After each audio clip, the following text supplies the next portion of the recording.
اس نے کہا تم جانتے نہیں تمہاری سزا کتنی بڑی؟ تمہیں میں نے بلایا تھا ان کو مقابلہ کرنے کے لیے، زیر کرنے کے لیے، تم تو اسی کی غلامی کا اعلان کر چکے ہو، اسی کے غلام بن چکے ہو، اسی کے سامنے خود زیر ہو چکے ہو، خود شکست کھا چکے ہو، اور اوپر سے اس کا ایمان بھی قبول کر چکے ہو۔ فرعون نے جملہ کہا، اس نے کہا لو قطعن ایدیکم وارجلکم من خلاف ثم لأصلبنکم اجمعین۔ اب تمہاری سزا یہ ہے کہ تمہارا ایک سائڈ کا بازو کاٹ دوں گا، ایک سائڈ کی ٹانگ کاٹ دوں گا، ٹکڑے ٹکڑے کر دوں گا، چھوڑوں گا پھر بھی، ثم لأصلبنکم اجمعین، پھر کٹا ہوا جسم بھی تمہارا میں سولی پہ چڑھا دوں گا، اسے بھی پھانسی پہ لٹکا دوں گا۔ اب تمہاری سزا یہ ہے، اتنی بڑی سزا تھی کہ شاید یہ ڈر جائیں گے، لیکن جہاں ایمان ڈیرے ڈال چکا ہو وہاں بزدلی نہیں ہوتی، بہادری ہوتی ہے۔ ایمان قوت دیتا ہے، ایمان بہادری دیتا ہے، ایمان طاقت دیتا ہے، ایمان بذات خود ایک طاقت ہے۔ جب ایمان آ گیا تو فرعون نے کہا تمہارے ٹکڑے ہو جائیں گے، بازو کٹ جائیں گے، ٹانگیں کٹ جائیں گے، چھری پہ لٹکا دوں گا، پھانسی دے دوں گا، تمہیں موت کے اندھیرے میں ڈال دوں گا۔ انہوں نے پتا کیا جواب جملہ کہا؟ قرآن کے لفظ ہے فقد مال تقات، فقد مال تقات۔ اس کا آسان ترین جو ترجمہ سے بنتا ہے، انہوں نے ان کے اندر اللہ نے اتنی جرأت دے دی، ایمان آ گیا، جرأت دے دی، کہا اے فرعون، آسان ترجمہ سے ہے، انہوں نے کہا ہم کر لیں جو کچھ کرنا ہی، اسی ایمان قبول کر چکے ہیں۔ تو زیادہ زیادہ کیا کر سکتا ہے؟ ہمارے ٹکڑے کر سکتا ہے، ہماری جان لے سکتا ہے، لیکن جو ایمان قبول کر چکے ہیں وہ ایمان نہیں لے سکتے۔ ٹکڑے ہونا پسند کیا لیکن ایمان چھوڑنا پسند نہیں کیا، اور انہوں نے ایمان کس پہ لائے تھے؟ وہ حضرت موسیٰ علیہ السلام پر، حضرت موسیٰ علیہ السلام کی نبوت کو مانا۔ جو حضرت موسیٰ علیہ السلام کی نبوت کو مانے، سنو ان کے ایمان کی جرأت اور بہادری کا یہ عالم ہے، تو جو موسیٰ علیہ السلام کے ایمان پر ایمان لائے اس کی خود کا عالم کیا ہو گیا۔ معراج کی رات حضرت موسیٰ علیہ السلام تو مقتدیوں میں کھڑے ہیں، ارے جو مقتدی کو مانے، مقتدی پر ایمان لائے، اس کے ایمان کی یہ جرأت ہے، اس کے ایمان کی یہ طاقت ہے، اس کے ایمان کی یہ پاور ہے۔ اور جو موسیٰ علیہ السلام کے ایمان پر ایمان لائے، جو محمد مصطفیٰ پر ایمان لائے، جو محبوب خدا پر ایمان لائے، جو اللہ کے محبوب پر ایمان لائے، پھر ذرا خود سوچو اس ایمان والے کی طاقت کا عالم کیا ہوگا، اس کی بہادری کا عالم کیا ہوگا۔ یہ نہیں ہو سکتا کوئی محمد عربی کا غلام ہو اور ہو بزدل، یہ بات بنتی نہیں ہے۔ جو حضور کا غلام بن جاتا ہے اسلام اسے بہادر بنا دیتا ہے۔ اور جہاد کمزور اور بزدل نہیں کیا کرتے، بہادر کیا کرتے۔ اور میں کہتا ہوں دور نہ جائیں، دور نہ جائیں، اسلام تو اتنا بہادر بنا دیتا ہے، ایمان تو اتنا بہادر بنا دیتا ہے، ایمان تو اتنی طاقت دے دیتا ہے۔ میں کہتا ہوں محبوب کی امت کا غلام ہو، بیٹھا ویل چیئر پہ بھی ہو تو امیر المجاہدین کہلاتا ہے، بیٹھا ویل چیئر پہ ہو، اپنے ٹانگوں پہ کھڑا نہ ہو سکتا ہو، لیکن ایمان اتنا جذبہ دے دیتا ہے، ایمان اتنی جرأت اور طاقت دے دیتا ہے کہ وقت کے حاکم کو اور دنیا جس سے دیکھتی ہے، امریکہ جیسے کتے کو اور فرانس جیسے خنزیر ملک کو اگر کوئی للکار سکتا ہے تو امیر المجاہدین بن کے ویل چیئر پہ للکار سکتا ہے۔ کیوں؟ ان کے پاس ایمان کی طاقت موجود ہے۔ پوری دنیا کے اندر جس نے کفر کو ہلا کے رکھ دیا وہ کوئی اور نہیں، حضور کا غلام امیر المجاہدین بن کہلاتا ہے۔ عزیزان محترم، ایمان اتنی جرأت، ایمان اتنی طاقت ہے، اور جہاد کمزور اور بزدل نہیں کیا کرتے، طاقتور کیا کرتے۔ سنیں جہاد معمولی عمل نہیں ہے۔ کائنات کے امام میرے کریم آقا آپ کے حق آپ کا فرمان کیا ہے؟ آپ نے فرمایا والذی نفسی بیدہ، والذی نفسی بیدہ، اللہ کی قسم جس کے قبضہ قدرت میں محمد کی جان ہے، لوددت ان اقتل فی سبیل اللہ ثم احیا ثم اقتل ثم احیا ثم اقتل ثم احیا ثم اقتل۔ آپ فرماتے ہیں اللہ کی عزت کی قسم جس کے قبضہ قدرت میں محمد کی جان ہے، میں محمد کی تمنا سے ہے لوددت ان اقتل فی سبیل اللہ، میں اللہ کی راہ میں جہاد کروں اور جہاد کرتا ہوا اور جا میں شہادت پا جاؤں۔ ثم احیا ثم اقتل، اللہ پھر مجھے زندگی دے دے، ثم اقتل پھر اسی کی راہ میں لٹا دو، ثم احیا ثم اقتل، 3 مرتبہ یہ جملہ دہرایا، اللہ مجھے زندگی دے دے پھر اس کی راہ میں لٹا دو، اللہ زندگی دے دے پھر اس کی راہ میں لٹا دو، اللہ زندگی دے دے پھر اس کی راہ میں لٹا دو۔ یہ کس کی تمنا ہے؟ یہ کس کی خواہش ہے؟ یہ کس کی چاہت ہے؟ یہ کوئی اور نہیں، محمد عربی کی چاہت ہے صلی اللہ علیہ وسلم، امام الانبیاء کی چاہت ہے۔ آج ہم کہیں کہ نہیں جی ہم تو بڑے عمل والے ہیں، اسلام عمل کا درس دیتا ہے لیکن عمل کا ماحول ہے، ایمان عمل کی تعلیم دیتا ہے لیکن جہاں تک عمل کی ضرورت ہو، لیکن جہاں جہاد کی ضرورت ہو پھر عمل کی باتیں نہیں، پھر جہاد کی باتیں اچھی ہیں۔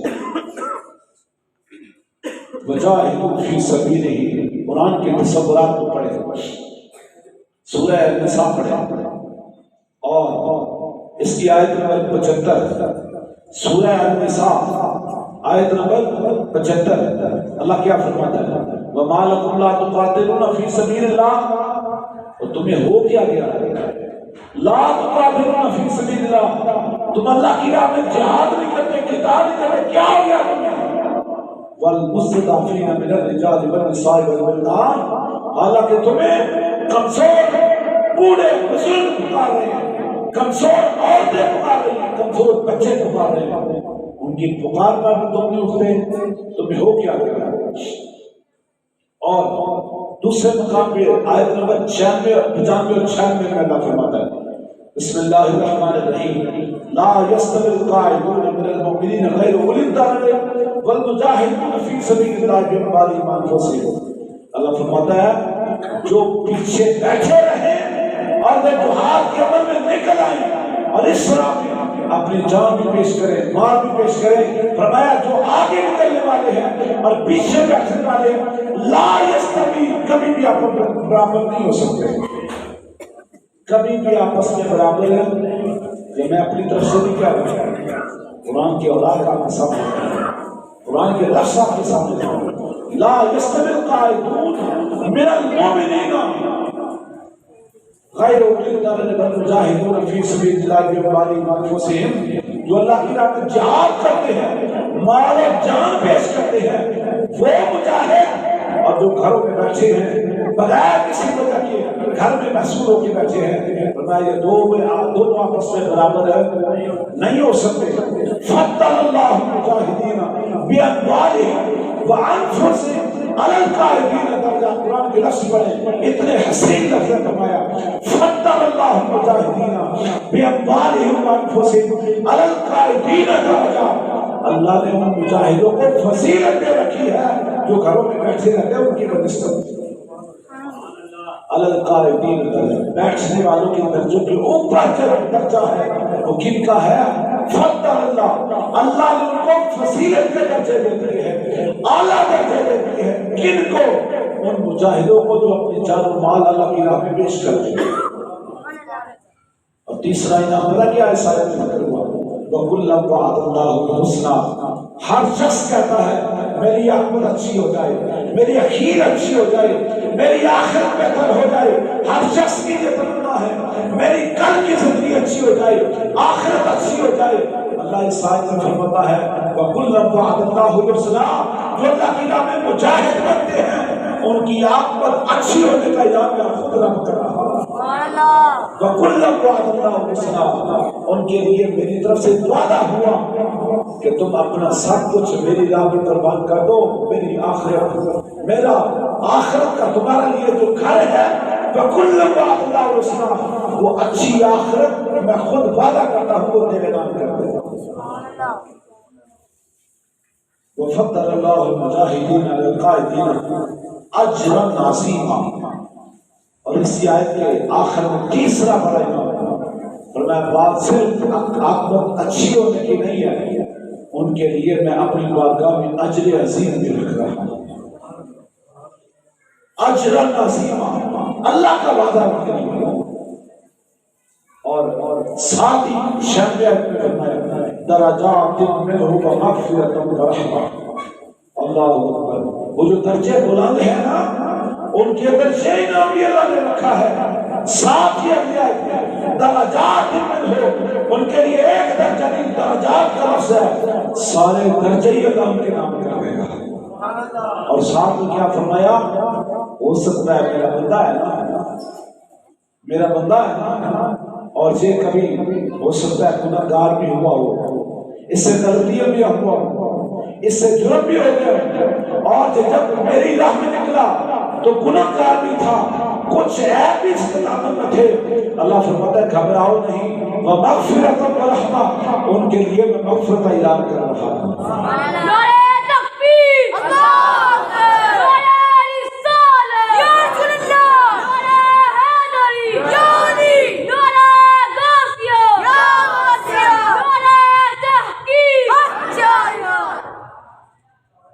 ان کے لیے میری طرف سے کیا ہے، وَمَغْفِرَةً وَرَحْمَةً، ان کے گناہ بھی مٹا دوں گا، وَرَحْمَةً، اور ان کو میری رحمت بھی لپیٹ میں لے لے گا۔ وَقَالَ اللَّهُ غَفُورًا رَحِيمًا، چونکہ میری شان سے ہے میں معاف کرنے والا ہوں۔ یہی وجہ ہے میرے کریم آقا فرماتے ہیں قیامت کا دن ہوا، حساب کتاب ہو جائے گا، دوست کی دوزخ میں پھینک دی جائیں گے، جنتی جنت میں چلے جائیں گے، اور ان جنتیوں کے اندر وہ شہداء بھی ہوں گے جو راہ الہی میں نکلے، حضور کی ختم نبوت کے لیے نکلے، حضور کی عصمت اور عزت کے لیے نکلے، اور اللہ کی راہ میں خالصتاً دین اسلام کے لیے نکلے، اور اسی راہ میں وہ جامع شہادت نوش کر گئے، یہ بھی جنت میں ٹہلتے چلے جائیں گے، اور پھر ان سے پوچھا جائے گا جنت میں آ چکے ہو، جنت کی بہاریں تم نے دیکھ لی ہے، جنت کی رنگینیاں دیکھ لی ہے، جنت کی خوشبوئیں دیکھ لی ہے، جنت کے پھل کھا لیے ہیں، جنت کی نہریں دیکھ لی ہیں، اور شرابت طہورہ پی لیا ہے، تم نے جنت کے دودھ پی لیے ہیں، شہد پی لیے ہیں، ساری نعمتیں تمہارے پاس ہیں، اب بتاؤ کوئی تمنا باقی تو نہیں رہ گئی، کوئی چاہت باقی تو نہیں رہ گئی، کوئی آرزو باقی تو نہیں رہ گئی، کچھ اور چاہتے ہو تو وہ مجاہدین جو جامع شہادت نوش کر کے وہاں پہنچے وہ کہیں گے اللہ اگر ہماری مرضی پوچھی ہے نا، ہماری چاہت پوچھی ہے نا، ہماری مرضی پوچھی ہے نا، تو پھر ہماری مرضی یہ ہے کہ ہمیں دوبارہ دنیا میں بھیج دیں، ہماری مرضی پہ انعام ملنا ہے نا، تو کیا کر ہمیں دنیا میں بھیج دے۔ اب کمال سے آپ کہیں گے جب جنت میں پہنچ گئے، آج نمازی نماز اس لیے پڑھتا ہے یا اللہ اس کے سرے میں جنت دے دے، حاجی حاجی اس لیے کرتا ہے اللہ اس کے سرے میں جنت دے دے، آج روزے دار روزہ اس لیے رکھتا ہے اللہ اس کو قبول کر کے جنت کا حقدار بنا دے، آج زکات دینے والا زکات اس لیے دیتا ہے اللہ قبول کر کے جنت کا حقدار بنا دے، آج سخاوت کرنے والا سخاوت اس لیے کرتا ہے اللہ قبول کر کے جنت کا حقدار بنا دے، آج جناب تہجد پڑھنے والا، نوافل پڑھنے والا اور لوگوں کی مدد کرنے والا یہ سارے اعمال اس لیے کرتا ہے اللہ اس کے سرے میں مجھے جنت کا حقدار بنا دے، جنت عطا کر دینا۔ کمال سے ہے جہاں ہر عمل اس لیے کیا جاتا ہے کہ اس کے بدلے میں اس کے سرے میں اس کی جزا میں جنت مل جائے، اور یہ عجیب دیوانے ہوں گے جنت میں پہنچ کر کہیں گے ہمیں واپس دنیا میں بھیج دے، واپس دنیا میں بھیج دے۔ تو پھر انہیں سے پوچھا جائے گا کیا دنیا اس سے زیادہ اچھی ہے؟ کیا دنیا اس سے زیادہ حسین ہے؟ کیا دنیا کی نہریں اس سے زیادہ میٹھی ہیں؟ کیا دنیا کے پھل اس سے زیادہ اچھے ہیں؟ کیا دنیا کی نعمتیں اس سے زیادہ بہار رکھتی ہیں؟ اس لیے جانا چاہتے ہو وہاں زیادہ دن لگا اس لیے جانا چاہتے ہو؟ تو وہ کہیں گے نہیں مولا، ہم دنیا میں رہنے کے لیے نہیں جانا چاہتے، ہم دنیا، ہماری تمنا دنیا میں رہنے کے لیے نہیں ہے، ہم جانا اس لیے چاہتے ہیں کہ جب دنیا میں رہتے تھے تیرے محبوب کے دین پر جب قربان ہوئے، تیرے محبوب کی عصمت پر جب قربان ہوئے، تیری رضا پر، تیرے نام پر جب قدم کٹائی، تو اس وقت مجھے جو تیرا دیدار ملا تھا اس کو دوبارہ پانا چاہتے ہیں۔ اس وقت جو تیرے دیدار کی لذت پائی گیا، اس وقت جو تیرے دیدار کا لطف آیا ہے، اس وقت جو تیرے دیدار کا مزہ آیا ہے، اس لذت کو دوبارہ پانا چاہتے ہیں دنیا میں جائیں اور پھر تیرے اور تیرے مصطفیٰ کے نام پہ گردن کٹا دیں تاکہ وہی مزہ وہی کو پھر سے اٹھے۔ اس لیے جانا چاہتے ہیں، اس لیے جانا چاہتے ہیں۔ اور مجاہد کا یہ انعام ہے، مجاہد کا یہ انعام ہے، دو بڑے انعام ملتے ہیں۔ مجاہد جسم سے نکلنے والا خون کا قطرہ زمین پر بعد میں گرتا ہے، اللہ اسے اپنا دیدار پہلے کروا دیتا ہے۔ سب جنتیوں کو وہاں پہنچ کے دیدار الہی ملے گا، لیکن مجاہد وہ ہے، وہ خوش قسمت انسان ہے کہ جب اس کی گردن کٹے یا جسم کے ٹکڑے بنے اور اس کے جسم کا قطرہ زمین تک نہیں پہنچتا کہ اللہ اس کو انعام کے طور پر اپنا دیدار پہلے کروا دیتا ہے۔ دوسرا بڑا انعام اس سے ملتا ہے کہ میرے بندے، تو نے میرے اور میرے محبوب کی رضا کے لیے، میری اور میرے محبوب کی محبت پر، میرے اور میرے محبوب کے نام پر اپنا تن من دھن سب کچھ لٹایا ہے، آج تجھے انعام دیتا ہوں، اور وہ یہ ہے تیرے دامن میں جتنے گناہ تھے سارے معاف کر دیے۔ نعرہ تکبیر، نعرہ رسالت، نعرہ حیدری، نعرہ تحقیق، نعرہ غوثیہ۔ بڑے انعام ملتے ہیں۔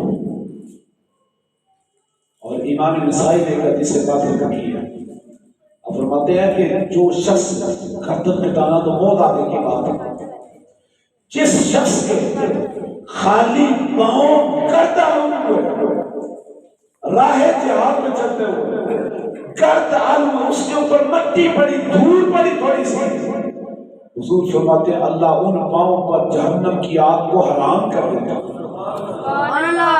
جہنم کی آگ کو حرام کر دیتا ہے۔ اور جب بدن اس کی بارگاہ میں نکلے، بدن کٹے، تو پھر اس بدن کا عالم کیا ہوگا؟ اللہ اکبر، درجات منہ و مغفرۃ و رحمہ، پھر ان کا مقام سے ہے۔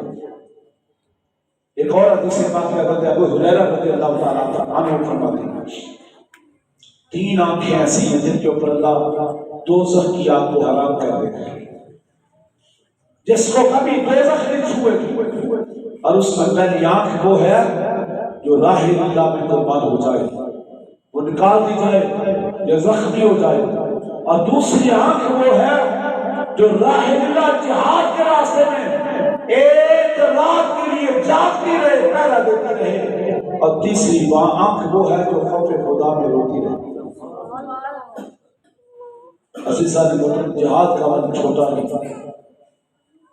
اتنی آیات آپ کے سامنے رکھ سکتا ہے، اتنی احادیث رکھ سکتا ہے، ایک جمعہ تو کیا کئی جمعے بھی اس کے اوپر گزرے تو یہ مضمون ختم ہونے والا نہیں ہے۔ بہرحال ایک مجاہد کی یہ شان ہے تو جو امیر المجاہدین جس کو زمانہ امیر المجاہدین کہے، پھر اس کی عظمت کا عالم کیا ہوگا، اور امیر المجاہدین بھی ایسا بنے ایسی ذلوں پر طاقت کا مظاہرہ کرے اور دین اسلام کے لیے اپنا تن من دھن حضور کی عصمت اور ختم نبوت کے لیے تن من دھن قربان کرے اور غیروں کی آنکھوں میں آنکھیں ڈال کے لٹکائے جس سے پوری دنیا کا کفر ہل جائے۔